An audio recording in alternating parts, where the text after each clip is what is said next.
আমাদের এখানে সবাই ব্যাংকে গিয়ে লোন নেয়, কিন্তু আসলে অন্যান্য দেশে কিন্তু সবাই পুঁজিবাজার থেকে টাকাটা তুলে এই কাজটা করে।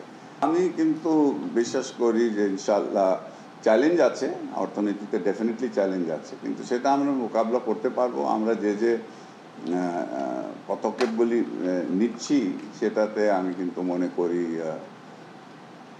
আমাদের এই সমস্যাটা আমরা কিন্তু ওভারকাম করতে পারবো।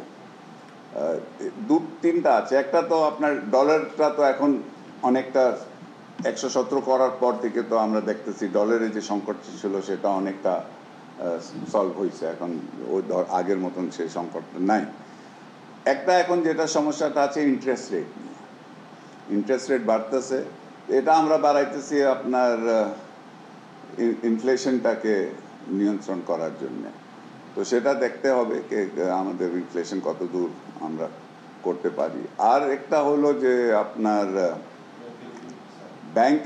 ব্যাংকের লিকুইডিটি আছে, ইন্টারেস্ট রেট যেহেতু বেড়ে যাচ্ছে ওটা নিয়ে সমস্যা হচ্ছে।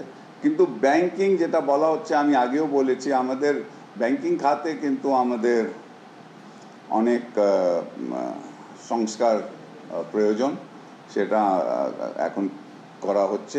মিনিস্ট্রি বাংলাদেশ ব্যাংক এটা নিয়ে কাজ করতেছে।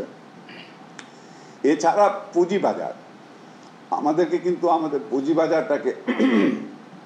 পুঁজিবাজারকে আমাদের শক্তিশালী করতে হবে। যেহেতু